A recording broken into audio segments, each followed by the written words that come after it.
happened to a little red Corvette, and a white one, and a blue one, and a black one, and 4 others is enough to bring any car enthusiast to tears. Yeah, check this out. A giant sinkhole opened up in Kentucky. It swallowed up 8 classic models of a venerated sports driving machine. Take a look.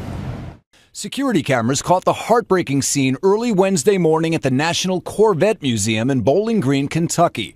This sinkhole, 40 feet across and 30 feet deep, opening up inside the showroom and swallowing 8 classic Corvettes. The ones in the bottom, 30, 40 feet down. And then there's some, they sort of fell in sort of on top of each other. And there's some that are completely buried, and there's some that are just hanging right at the top. Among the casualties, a 62 Corvette, the 1 millionth, and the 1.5 millionth Corvette to roll off the assembly line. They're all important pieces of Corvette history, so I'm an eternal optimist, and I'm very much hoping that they can save the cars and that they can be repaired. And it touches your heart when you think of the people behind those cars.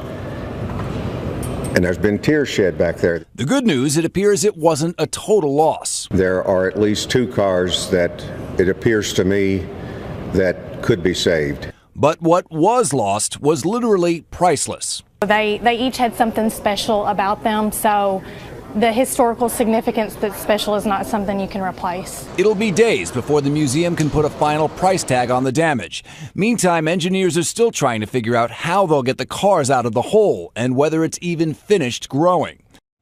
It's just crazy looking at these sinkholes. I just can't get over them. By the way, 6 of the cars were owned by the museum, 2 were on loan from General Motors. And the museum, of course, has insurance covering the cars and the building, but man, that still hurts. Look at that shot.